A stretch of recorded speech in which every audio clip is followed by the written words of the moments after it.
Hey, how's it going, everybody? Welcome to the Aim for the Alpine podcast, episode one.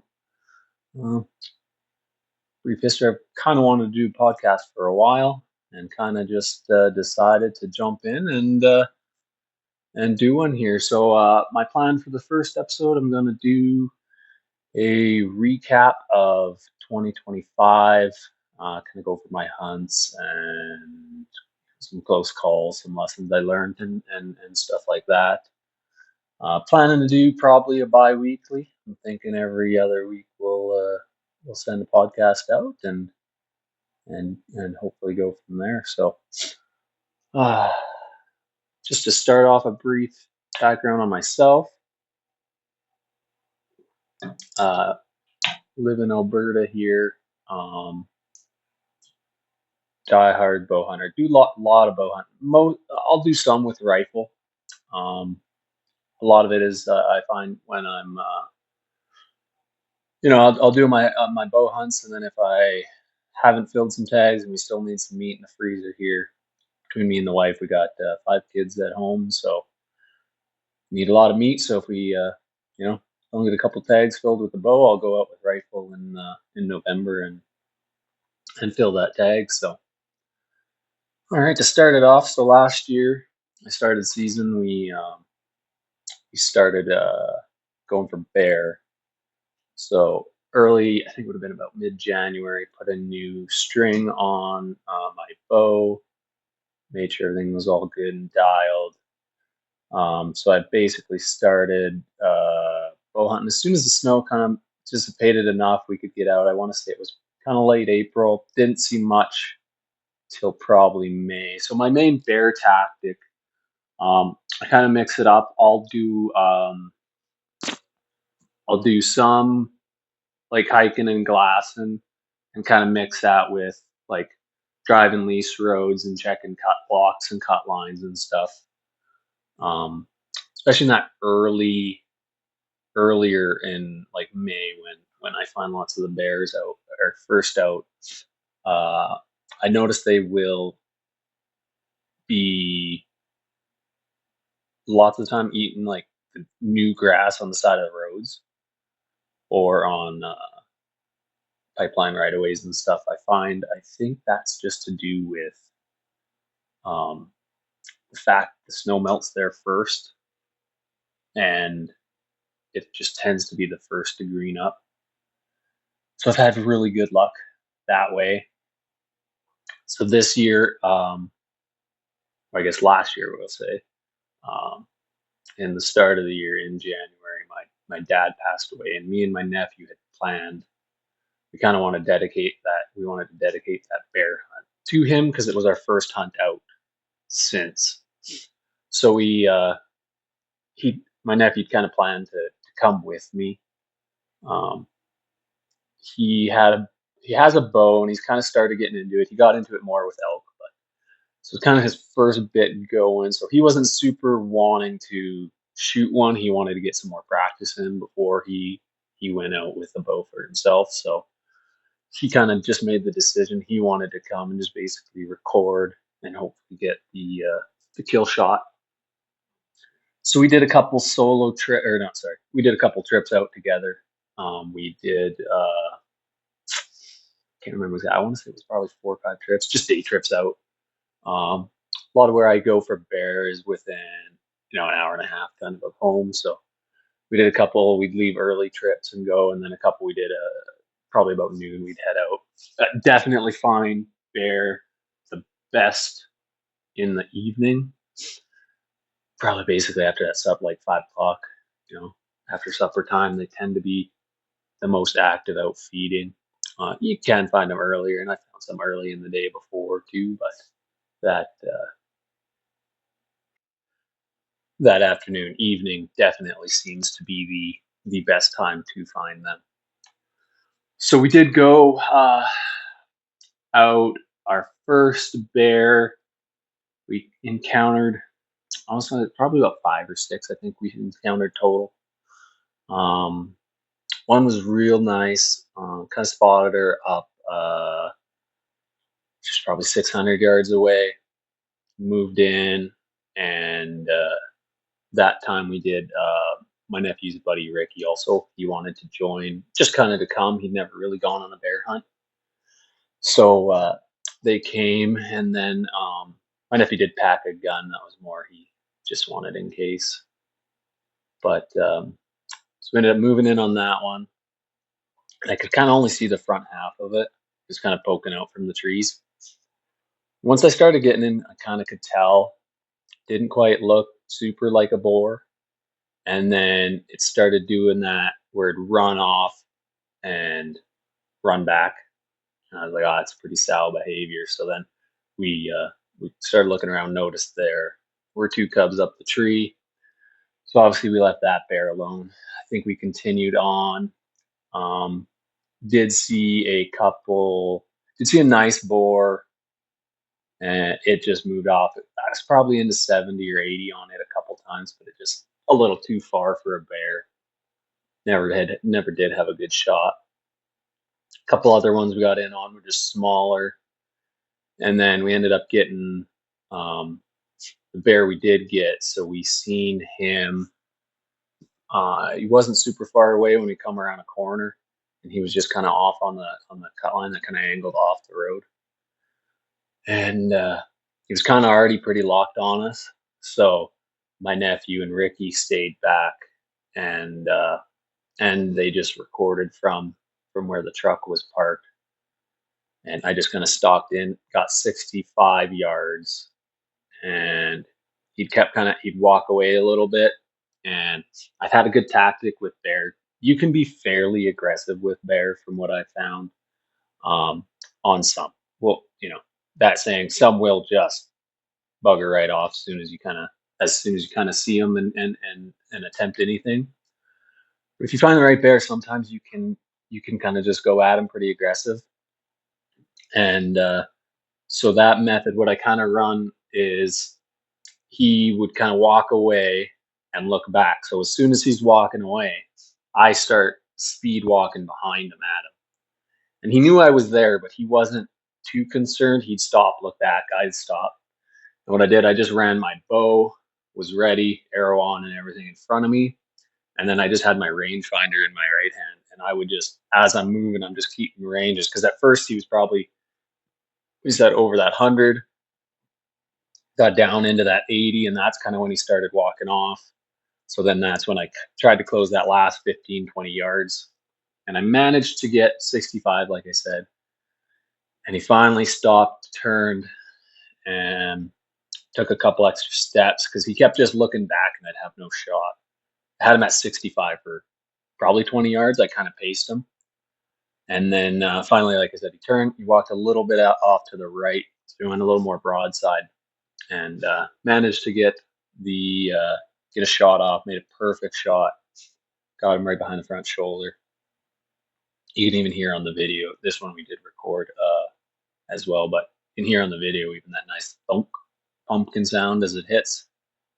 He runs off. We go up, check, arrow, great. Probably the best blood I've had on a bear, including archery or rifle. He bled instantly. Actually, there was a big spray of blood right where right where the arrow was when he got hit. So felt pretty confident on that. So we moved in, and I think we ended up. It was a 50-yard trail. Almost could see him. If it wasn't so thick, we probably could have seen him, but it was thick in some nasty stuff and kind of died in a little hole. So we tracked in, got him rolled out of that hole, broke him down and packed him out. It was pretty easy pack. Like I said, we only had 50 yards in the bush and then up the trail a bit. So that ended off our archery season. Then I ended up going to BC at the end of July with a buddy. We went pretty short hunt that one. We went up day before season, hiked in, got set up, hunted the first day, and then in the evening we tagged out and basically hiked out the following day. I guess 2 days after, by the time we went down, broke them down, got them to camp and stuff. So Then to start at that point, we're getting into September, and that was definitely more action filled. The elk is I'd say my favorite. If I had to pick one thing to hunt, it'd be archery elk. So we went, and again, my nephew Caleb there, he was kind of wanting to record, but also kind of hunt. So normally I probably do, I'd say like 90-10, like 90 solo, 10 with somebody. This September was a little different, probably about more closer to 50-50, just because Caleb was wanting to come with me more. So we went, kind of first couple days of season, we went off together.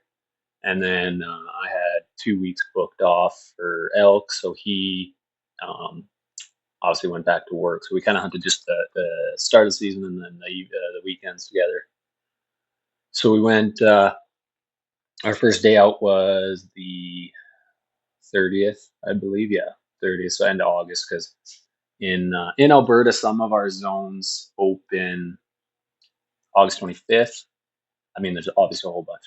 Some half the zones I hunt open August 25th. The other half open September 1st for archery elk. So we went 30th. We went in, and that day we only managed to do a half day. So we went in off. I think we went about 3K, 4K in. Seen good elk sign and stuff. A couple wallow pits, bunch of rubs and stuff, but just never got in anything. That one we ended up only having a half day to do. Um, uh, a family friend wedding was that evening. I got a real gripe with people that book their weddings in hunting season, but so we ended up heading back midday just to make the wedding. But then after that, I had full 15 days, 16 days, something like that to go. So it worked out not too bad. So went out. I think I got on elk that day, the 31st. Yeah, no, we did. So we got out, got on a nice bull. Never had a shot, but we went in, and I've had good luck in earlier season doing what people would call a cold call setup. So you just go in, sound like a couple cows, maybe a bull, maybe just kind of milling around, like not super aggressive calls, but just making some elk sounds, break some sticks, and sound like you're an elk out there. Just, I guess I'll step back for a sec to sum up my hunting strategy for elk is to kill an elk. I don't have one preferred method over another. Like I'll call if they're calling and they're bugling and that's an effective method. I'll do that. Um, and if they're not, I'll sit wallows, I'll sit trails, I'll move in quiet. I'll try to ambush style. I kind of do whatever I got to do. A lot of how I'll initiate a hunt is with bugles. So like I'll go and I'll bugle. And if I'm not hearing bugles and, say I find a nice wallow or something, I might just sit on it for half a day. Or if I have a spot that I know has elk near it and I'm not getting any responses, then I'll hunt that. Kind of the same way, sit it or whatever. So, but yeah, so end of August there, 31st. We did manage we had one bugling. He sounded pretty timid. He wasn't a bad bull. I never did get video of him, but we could see him moving through. You could tell early though, not super aggressive, which with caveat, I have had him. I think the earliest I've had was 28th or 27th bugles, and those were some of the most aggressive elk I got on that year. That was I think 2019, and yeah, like you never know necessarily just because of the time of year.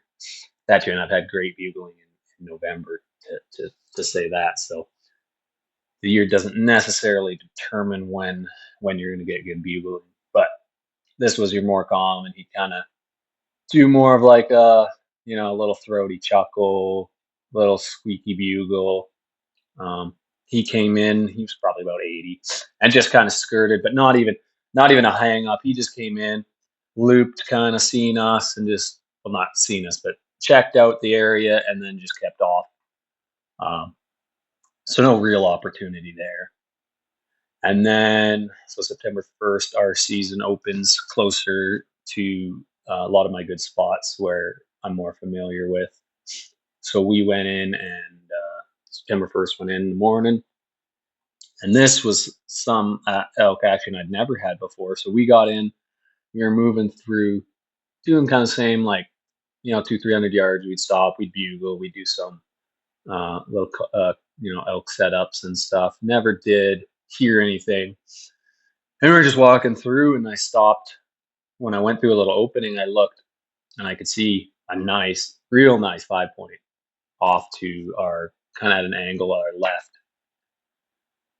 And so I kind of took an extra step forward, let Caleb know there's a bull right there, legal. I'm like, knock up and shoot. And I should have done, my mistake I made on that was, so when I seen the bull, he had his head was covered by some leaves, which is pretty ideal. You don't luck out that often with them not being able to see you. But so his body's in a lane. There's a little bit of branches, so it's not like a super clear shot, but like definitely doable. But his head's covered, so pretty ideal. So what I should have done is ranged and then walk forward, because I walked out of the lane because Caleb was right behind me. And that one I buggered because I stepped forward, told him to come in and shoot. And I should have done better getting a range first. Because you got to remember, Caleb, this is basically his first elk hunt. So it's like his third day out ever elk hunting. Never shot anything with a bow. So pretty green. Lots of hunting experience, like rifle and stuff growing up and stuff. We hunted lots. But just with a bow, it's first with him having a bow in hand. So he gets into the window and comes to full draw. And he's like, I didn't get a range. So I'm like, it's okay, I'll range for you. So I'm kind of trying to lean in with my range finder, kind of into the window. And I think what happened is I ended up catching some of the branches that were behind his back, because I'm trying to kind of lean into the window. He's off to my left with that full draw. So I'm trying not to bump him, but trying to get the range. So I get the range of 40. He shoots, arrow goes over his back. Caleb steps out of the window. I step back and like, okay, he was their range and he was 30. So I took that one as a good lesson to learn on getting a better range. And that too, kind of one of the first times I've been with somebody elk hunting that we had an elk encounter together. Most of my stuff's all my elk have been solo. I think aside from one I got with a buddy, and he had already tagged out. So it was basically he was just accompanying me. So just one of them lessons. But that turned chaotic. So we ended up going in. We trying to see Caleb's arrow. We knew it was a miss because we both watched it fly over him. But so we move in. We get to kind of the spot where he was standing, and I'm like, oh, he kind of buggered. So when he seen him, he kind of went off to the right, but there was a rise in front of us. So I was kind of like going through, and in my head, I'm like, I'll get up on that rise, kind of can look around, see if I see anything. Kale's probably about 40 yards behind me. He's more where the elk was. I'm back, kind of looking like in case his arrow went, a good distance. I could find it. And he goes, the bull's up there. And I thought it was weird at first. And I didn't think much of it, but I'm like, I shouldn't be in front of me because he ran to the right. Like I had seen him run off. But I look and there's 5 point, and I could just see its horns. And it's kind of I couldn't tell exactly what it was doing. Definitely milling around, but on the backside of the hill. So right away I'm like, okay. So I go up. I'm trying to get up there, and it runs off again away this time.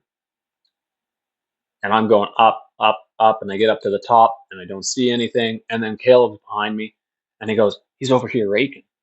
And again, I'm like, well, how is he on the right now? He was just in front of me. Didn't think much of it because elk do some weird stuff.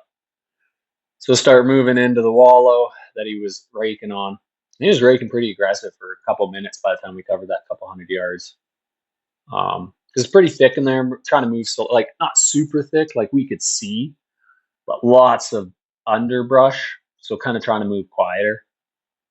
So we end up getting in. I think I got to about 50, 60, and I could see him, but it was still through all the willows from around. Like, so he's on the far side of a wallow slough at this point, raking, and the up front or the facing me side of the slough's trees were all in front of me. So I just never did have a good clear shot.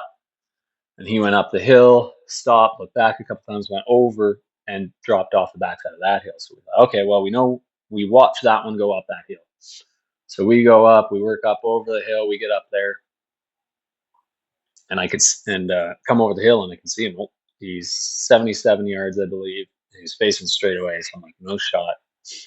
So I'm like, he's standing there, and he's kind of looking back, looking away, not really looking super spooked. Because at this point, aside from shooting the bull, we never really bumped them. We just kind of were there, and they were there. So I kind of think to myself, I'm like, well, we'll kind of side hill, loop around, maybe end up broadside. So we take a couple steps and we start going, and Cale points out, he's like, there's another bull in the bottom. So there's two almost matching, real nice big 5 points.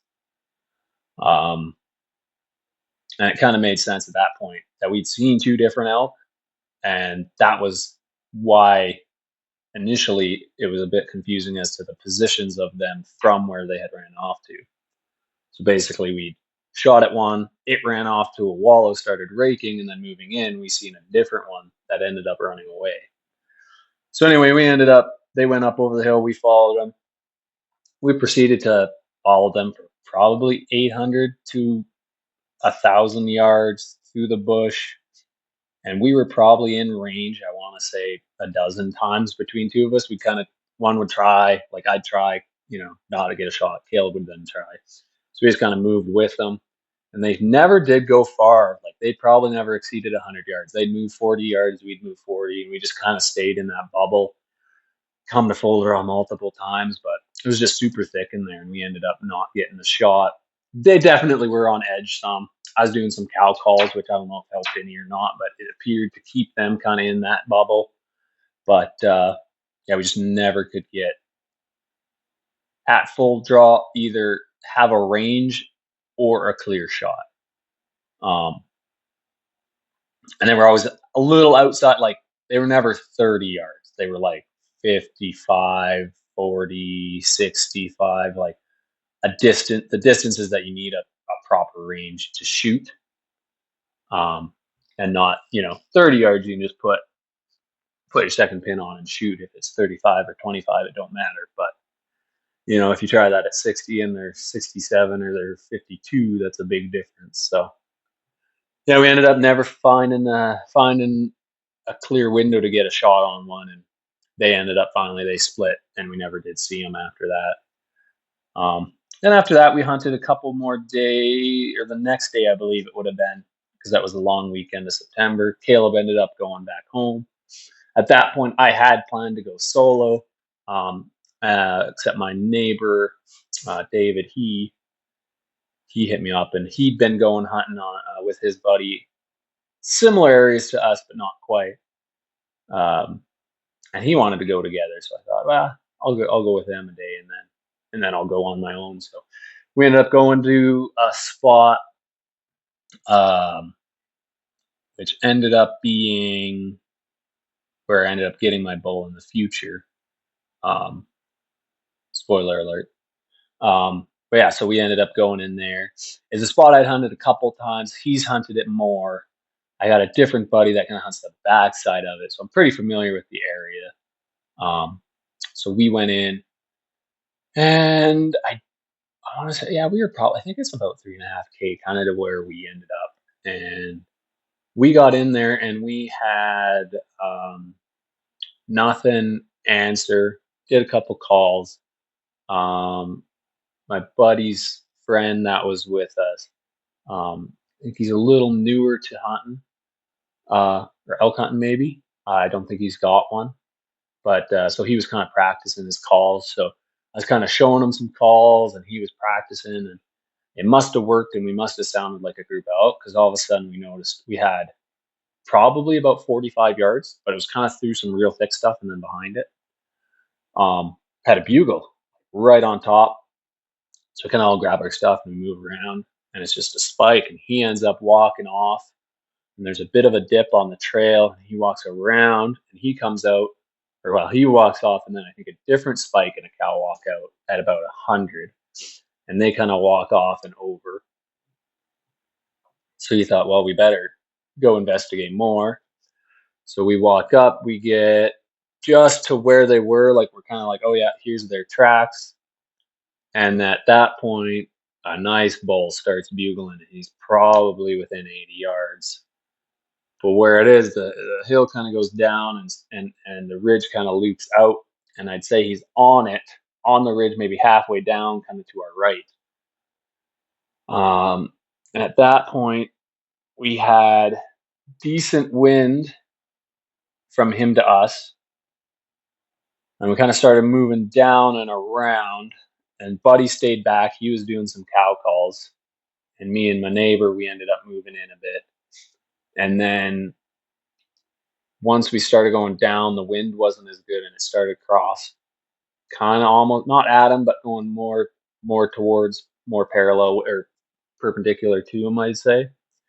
So not as ideal. So we ended up, I kind of started holding up, and I kind of planned I was gonna go back up and more loop around, and we kind of met up back at the top to make more of a plan, because we didn't really have any plan. Just all of a sudden there were elk on us, and at that point the bull had come in and kind of caught us talking to each other, and he come in. We never did see him come in, but we just seen him bust out, and two of them ended up buggering off. So I think another spike it was, and then him. Never to get a look at like what he was or anything, but you definitely tell he was a shooter or a legal bull at least. So after that, we kind of kept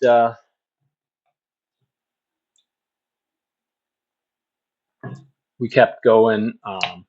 Hunted the rest of that morning, and I guess I'll add to another method I use a lot for elk is I jump around quite a bit until I'm getting on some real good action. I might stick it out, or at least go back 2 days in a row kind of thing.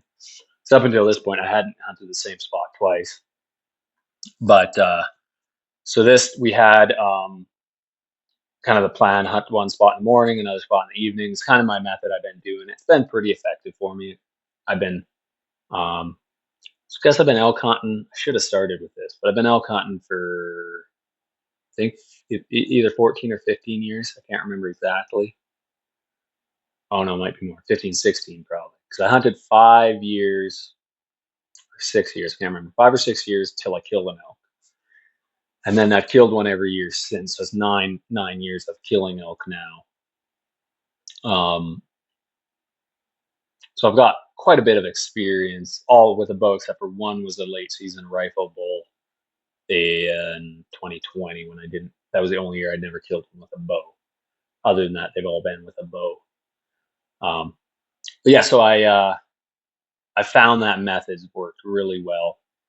A lot of the time, even if I get on elk, I might not go back until the next day, just to give them that 24 hours to kind of chill out, not pressure them too hard or anything like that. But so we had a different spot that I'd never been to. This was Buddy's spot.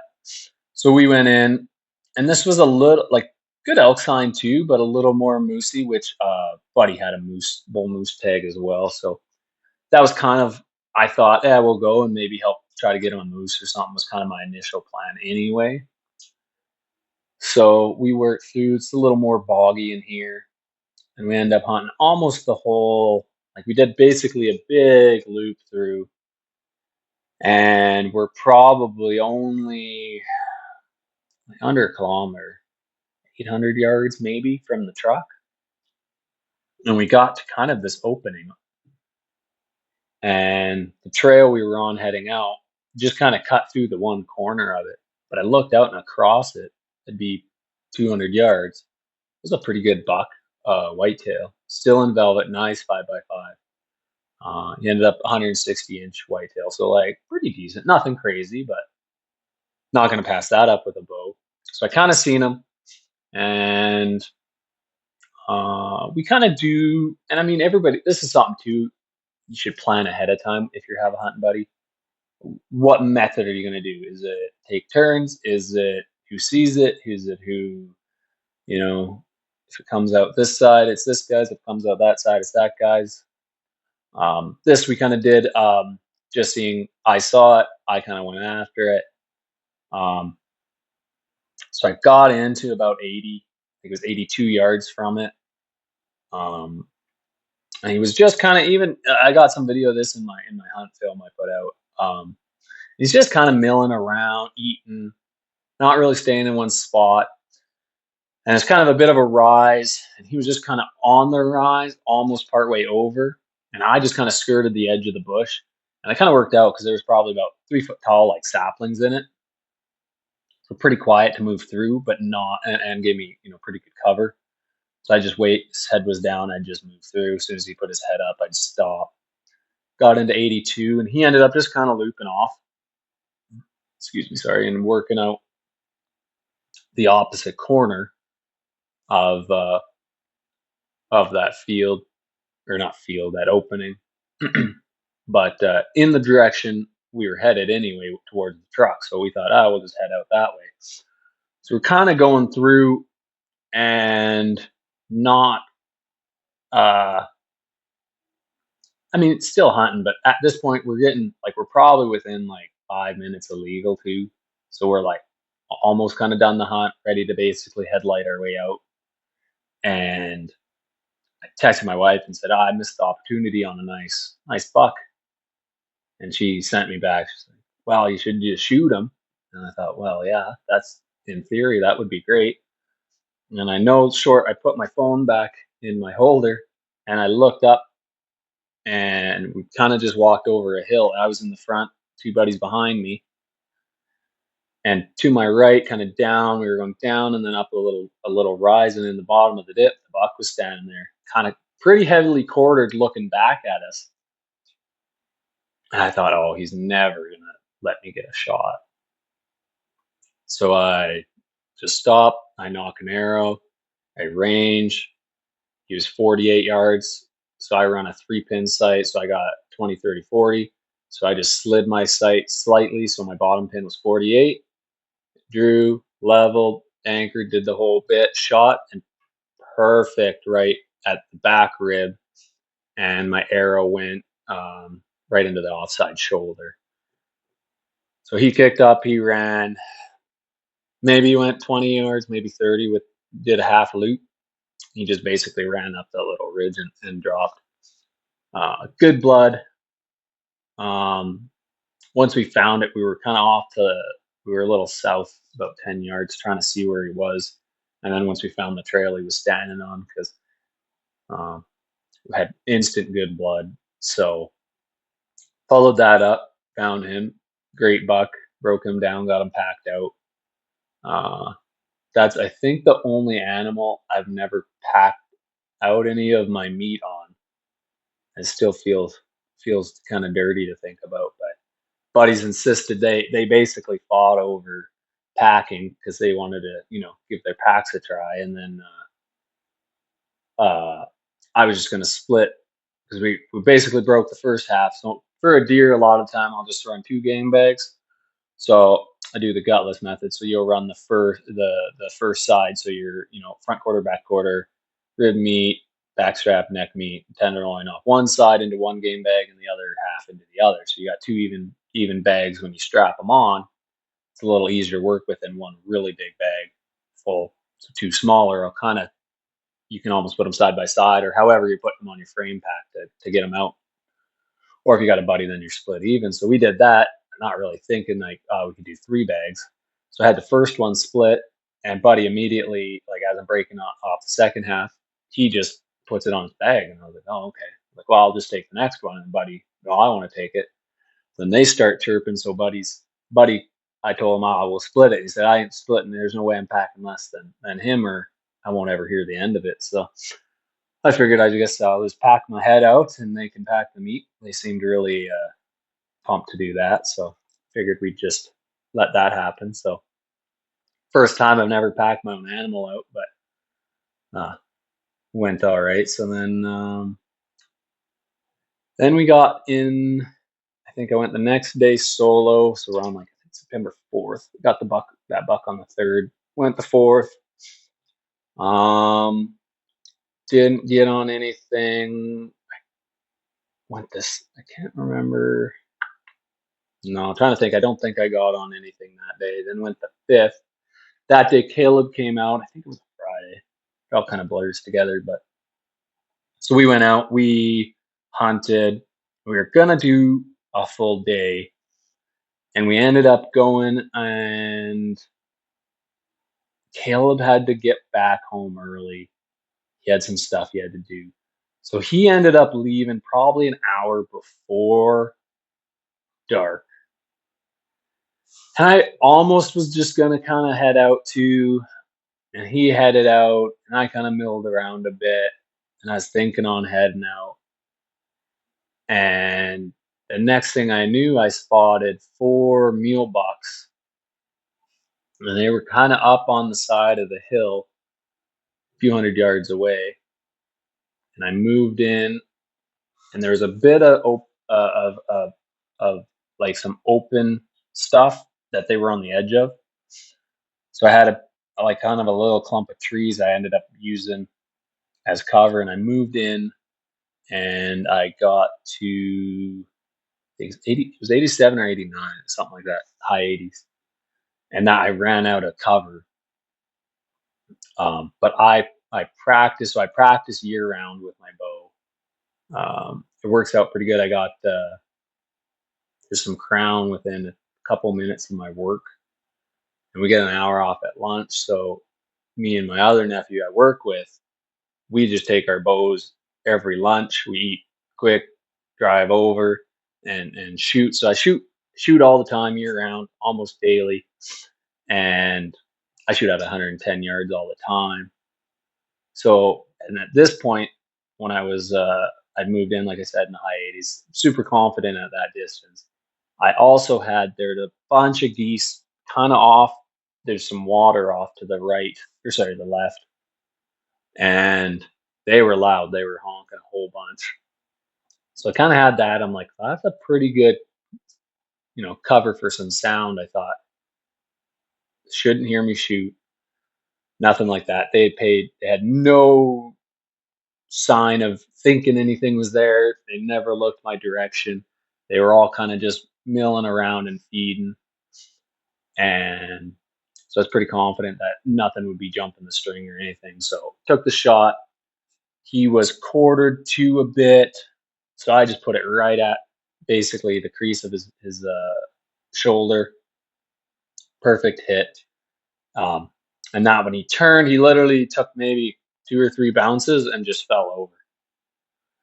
So went up, got him broke down, packed him out, got back home, hung him, and then hunted. The next few days got a little slower.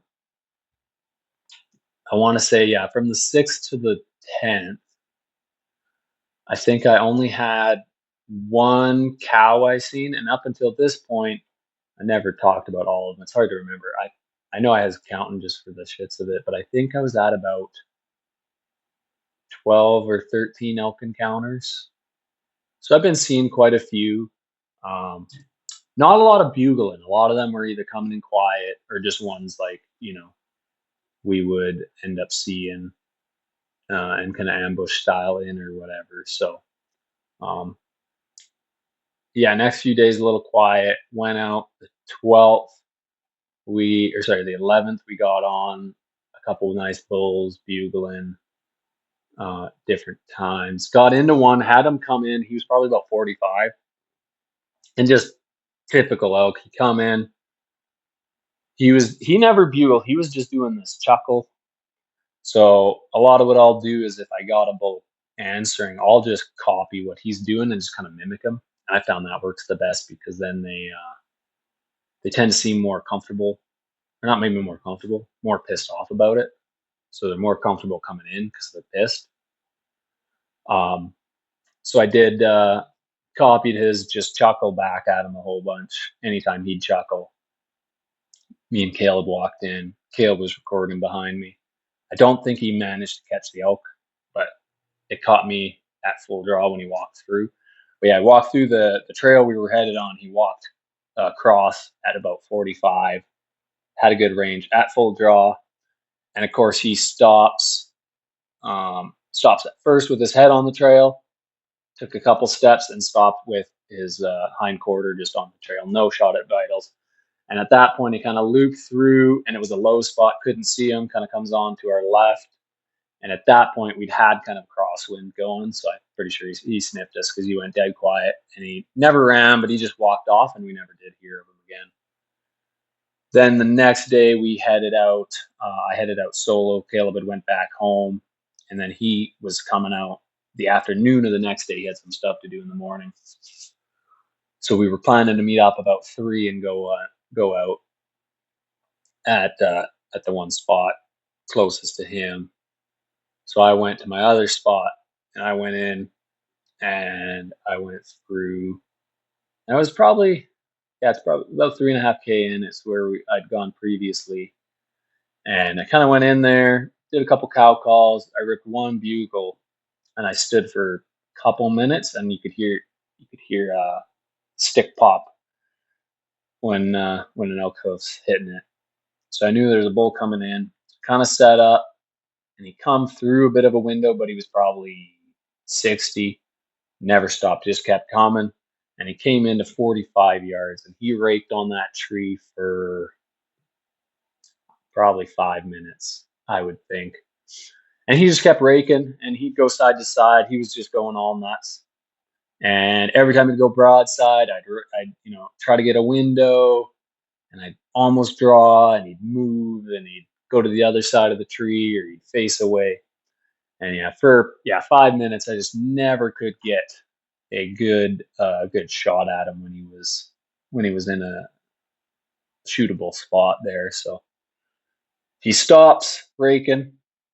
So at this point, I'm pretty ready. I know he's at 45, and the trail he kind of come in on where it met up was pretty much parallel to where my position was. So I was pretty confident, unless he went straight away, obviously. And he didn't. He went to my right, and he walked through and had a good, so probably 15-foot window, clump of trees, and then about a 3-foot window. And then it went into just thick, nasty that I couldn't see. So he walks through that opening, and I'm cow calling the whole time at full draw. And he stops as soon as he clears the clearing with all that brush in front of him. So then I wait, and as soon as he turns his head back to start walking again, I cow call. And I'm at full draw still. And he walks into that opening, stops, and he turned his head to the right to look at me. And I leveled, anchored, did all my stuff. I was already at full draw, execute. And as soon as I shot, and I don't think it was sound or anything, because he kind of stopped, looked, and I shot. And as soon as I shot, he turned his head and started walking. And I don't think he was committed to a full stop. He just did almost like a hesitate look and then kept going. So by the time the arrow got there, it hit him basically in the liver. I don't think it was pretty liver area. And he run off, and he stopped kind of away from me, like he looped back, and he was kind of in line with that clearing, and he ran off. He stopped 77 yards. And I looked, and I could see just basically his hind quarter and a little bit of his guts, but I could see the blood already coming out. So I didn't want to just put another arrow into his gut or hind quarter, which hindsight I potentially should have. This is also a good lesson learned on this experience. So I tried going a bit to the left so I could see his vitals to get another shot into him. And as soon as I kind of went over, and I'm like, okay, I can actually kind of see your ribs. I drew, and just as I went to shoot, he walked off. So never did get a second arrow in him. Couldn't tell if he'd bedded or if he just walked off. It's hard to say in some of that thicker stuff exactly what's happening. So I kind of hung out for a bit, and I went part way down the trail. looking to see, and I couldn't see him. So I thought, okay, I'll just give him hour and a half, hour and 45 kind of thing. Because I also had that thought at that trail, it does kind of start to loop off. So I wasn't sure that maybe he was more quartered away at that time. And potentially I could have got, more into the lungs as well. So I thought I'd hang out for a bit, check for my arrow and see. So hung out, gave it about an hour. I think it was about an hour and 45 minutes. And I thought, okay, I'll just walk in real slow, real quiet. So I walk up and I just start walking off the trail, and I'm kind of stopping and looking because where he come through the main game trail kind of went and like looped beside it. So I kind of went up the game trail, and then I only had to go off the game trail probably about 10 feet to where he had come on the other trail and where I shot. So I kind of start going in like a little ways, and I just stopped to look down. So I'm kind of like, okay, he probably walked right about here. And he jumps up and he doesn't really run, jumps up, took a couple quick steps, and then just kind of walked off around the corner of the bush. I thought, oh shit. So that's obviously liver or gut. Obviously lung, he should have been dead by now. So never even made it in to look for my arrow, and I thought, okay, I backed out. I went back to where I was sitting. And I was like, okay, I'll give him a few more hours. And I started thinking about it. I'm like, no, I don't want to bump him. So I shot him. It was 7:45, I think. So in my head, I'm like, well, I want to go out and give it a while. And I was thinking 6, 7 hours. And then the more I thought about it, I thought I should probably give him longer. So I ended up going out, hanging out for a while. And then I went back in. So it would have been 7 hours from when I bumped him, 7.5 hours, I think, from when I bumped him. I think it was like almost 3 o'clock or whatever. I can't remember exactly, but I just remember the times that I knew I gave him. So it would be almost 9 hours from the shot. Um, so I go in and I just did an initial, because where he'd walked around the corner was a bit of a slough and probably a 10-foot rise that like half mooned around the slough. So I thought I'd go in, walk through. I seen where he was bedded. There's okay blood, but I knew where he walked around that corner of the bush to that slough, and there was no blood. So I thought that's not a good sign, that he must have, I don't know if clotted up or something just plugging the hole after he bedded. Because, yeah, I never did find any blood after he got back up. So now I'm kicking myself pretty hard. Like, man, I should have gave him some more time. But I'm like, at this point, I'm at the 9.5 hours, whichever it was, from the shot. So I'm like, yeah, I had to have given plenty of time. And I walked that slough, that edge, and I kind of looped back. And where he'd initially bedded was probably a 30-yard thick clump of real brush, like brushy trees. You could not see through. And I got back, so I basically was on the opposite side of that clump of trees that I initially jumped him from. And he stands up in the middle of that clump. And I can hear him stand, and he gets up, and I can hear his head, like his antlers. I can hear hooks and branches, and you can tell he's kind of fighting. I could kind of see him through, like I couldn't even really see him. I could just see movement. And I could see him get up, and he's kind of trying to move, and his head got stuck in some trees. You can hear the antlers hitting the branches, and he's kind of flailing around. And I'm at full draw, and I'm just up and down and moving around. All I can do, trying to find a window just to get any arrow into him. And I can hear, and it kind of does this like, it sounds like he goes left, sounds like he goes right. Kind of did a circle in there. I'm not totally sure. And then just dead quiet. And I'm still standing there at full draw, and I'm looking. So I kind of put my bow down, and I kind of run to the right, and I go back, and I run to the left. I'm trying to see which way he went. Can't see nothing. And I go in, and I can see his bed where he laid, and there's no blood in it.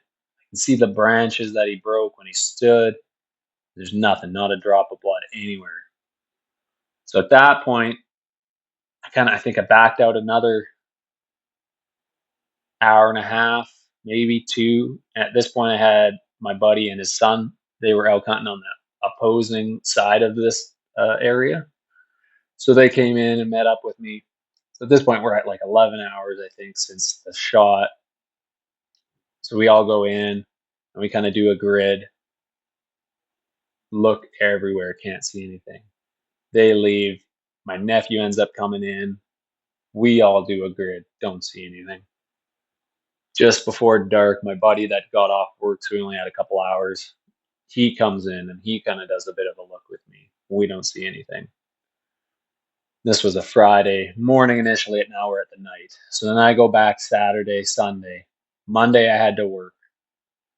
So I did 2 more days. I went in and just gridded like as best I can, and it's pretty steep rise, goes out in kind of this bowl. But where I was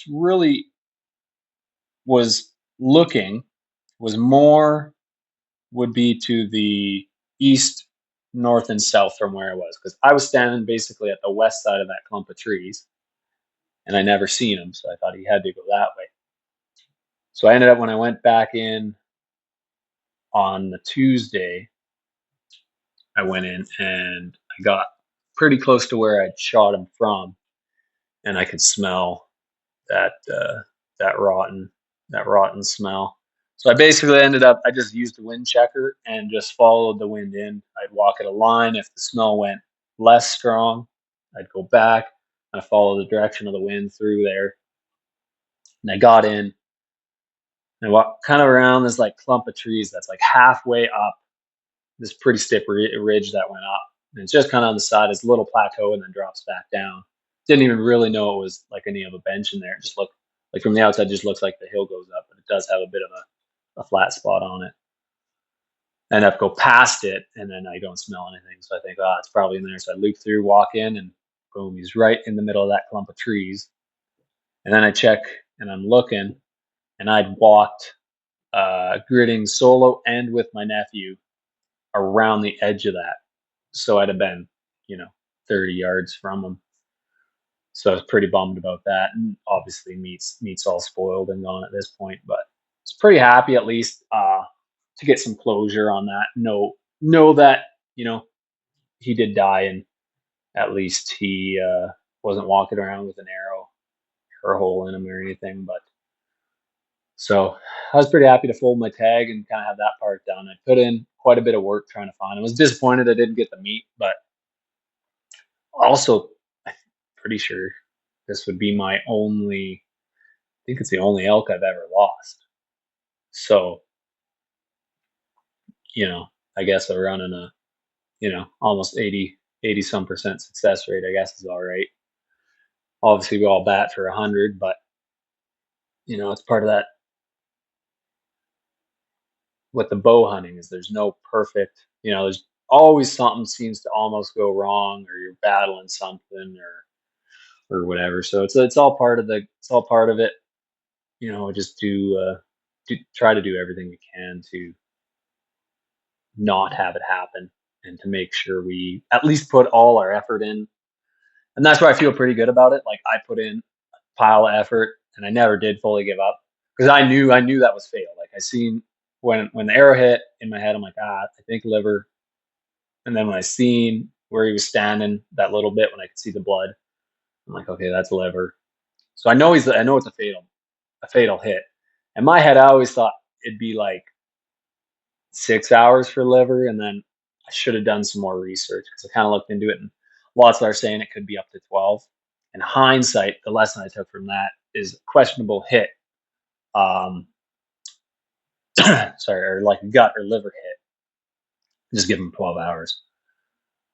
It had been pretty hot, but at this point it had kind of cooled down, and where it was in that low spot, because it kind of had that rise come out, but it was kind of muskeggy in that bottom, so it was kind of cooler. So in the hindsight of it, he definitely, I think, would have been fine to leave him, just initially leave him 12 hours. And I'm pretty sure at that point I'd found him in that first bed, which was like 30 yards past uh, where I shot him from, like where he was standing when I shot him. So I feel like I'd have found him for sure. So it's kind of a kick in the teeth, to think, you know, that one I definitely made a mistake on. Um, and that's part of I think that's part of why I want to do this podcast. I have a lot of buddies that hunt, some with less experience, and I always like kind of helping, give tips and some tricks or whatever on stuff. So I figured you know, why not help more people potentially, you know, not have the same issues I have and learn from some of the mistakes or some of the proper practices that that we have happen. So um, that was kind of the end of my elk for the most part. I did go out a couple times with my wife. I did have, it was right around the end of September. We had a bull come in, a couple cows were just outside the wife's range. She doesn't, we were like trying to get any, 50, 40 would be better. Um, just because of that short draw length and she's just little. So she's only pulling, I think, 55 pounds. So, um, trying to get, a sub 50 shot for her for for an elk anyway would be more ideal. But yeah, we had them cows were 65. There was no shot anyway. Even for me, they would have been no shot. They had a bunch of trees kind of in front of them. Went out a couple times with my other nephew and then Caleb again right in the end of September. We went out. We actually had really good luck that day. If you do watch the hunt film there, it's just my 2025 archery elk season, I believe, is what I titled it. The tail end of it, the last couple minutes, is just when I went out with Caleb. I think it was the 24th or 25th of October. So right, it was the last weekend of archery, and we went out and we honestly we kind of just walked around trying to see sign and we weren't really thinking to do much calling at that point. And it was actually Caleb's idea. He's like, "Ah, you should rip a bugle." So I thought it couldn't hurt. So I ripped one bugle, and we immediately had a bull call back. So we thought, okay, that's pretty good. So we kind of started to move in, and we ended up having a different bull come to us, and he kind of looped us downwind. We didn't see him; we just heard him bust off. And then I did another call, other bull bugled again. So we started going up, and it's kind of just still game trail. And we were probably about 250, maybe 300 yards from the end of it where it turns. And we get up, and we're just coming over that rise, and we could see cows start going across. And then the bull came out, and he was a nice 6 point, like probably 310, 315, like pretty solid bull. So we had him bugle a few times. He kept chuckling back and forth, and we're just kind of dead in the water. So we just dropped and like let him just do his thing. With that rise, I did try a couple cow calls and chuckled back, thinking he could potentially come. And like with how we were positioned, he wouldn't see us till he was in range. But he ended up, they all moved off to our right. So we started going up. And in my thought, the way they kind of all were milling around, like the cows weren't really organized, like they weren't necessarily moving all together well. So in my head, I thought they'd probably hang up. Like I wasn't thinking they weren't, it's not like they came out in a single file line, like they were on a mission. So I thought maybe they didn't go super far to that right. So we're kind of getting up there, and this would be another little oopsie we had. I wasn't super paying attention because I was trying to just speed walk to get to that end so we could look up and see if they were there. And we're kind of going along, and we're about 100 and some yards maybe from there where they were. And Caleb goes, "The bull's coming in to the right." So he'd gone in, pushed his cows off, and he was looping us and coming in to our right, which was good because our wind was technically like he was to our basically southwest, and we had a straight south to north wind coming through there. So Caleb's knocked up and basically just couldn't get a range. Bull kind of came in, looped around, kind of milled around a bit, and then he buggered off. And we kept going, went around, because at this point, Caleb was, if he could get a shot on the cow, he was going to take it.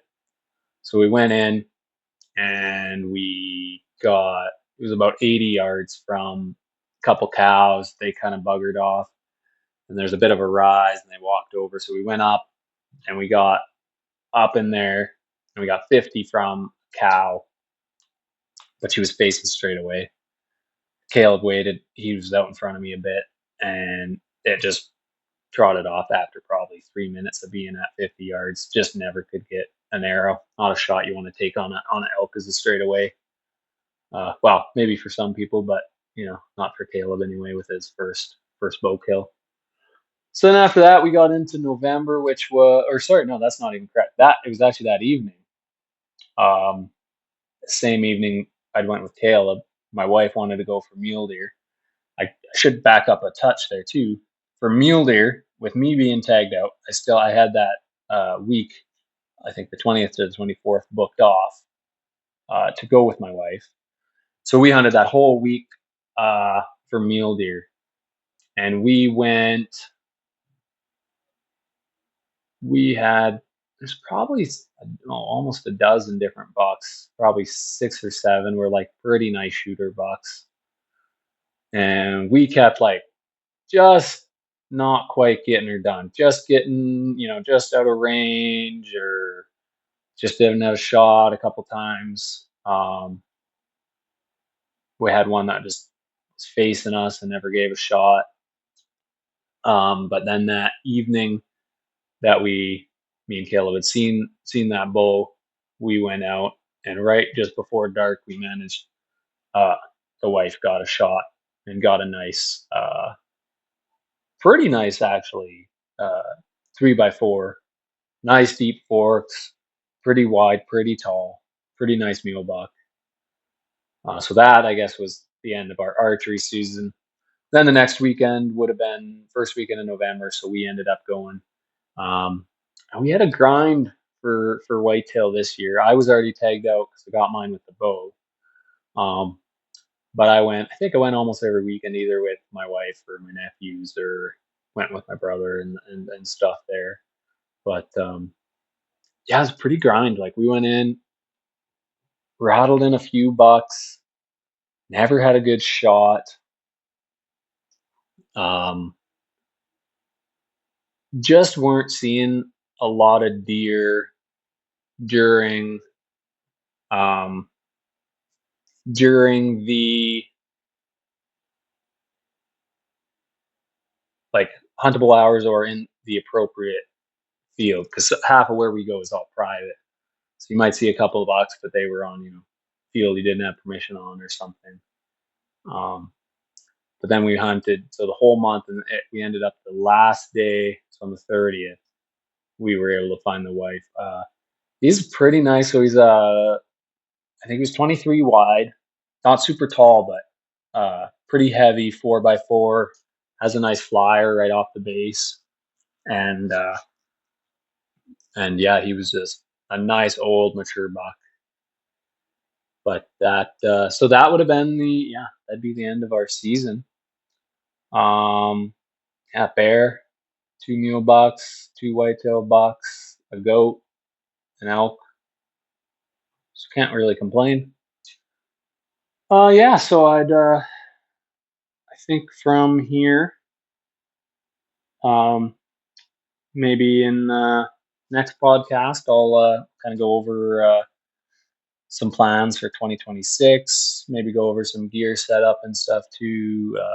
But I got 2 bow setups that I use, so and go over them and kind of just maybe talk some more strategy. I also really like listening to Q&A podcasts, so I might do if anybody pays attention and has a question and you want to throw it in a comment or DM on Instagram. It's Aim for the Alpine as well. Um, and maybe at the end of each podcast, like I'll do whatever I'm talking about, and then if there's any questions, I can answer them at the ends too. So yeah, I'd just like to thank you for listening. Um, Probably a little maybe a little rusty for the first one. Hopefully, I'm sure they'll get better, get a little more fluid at it, and you know, we'll only get only get better.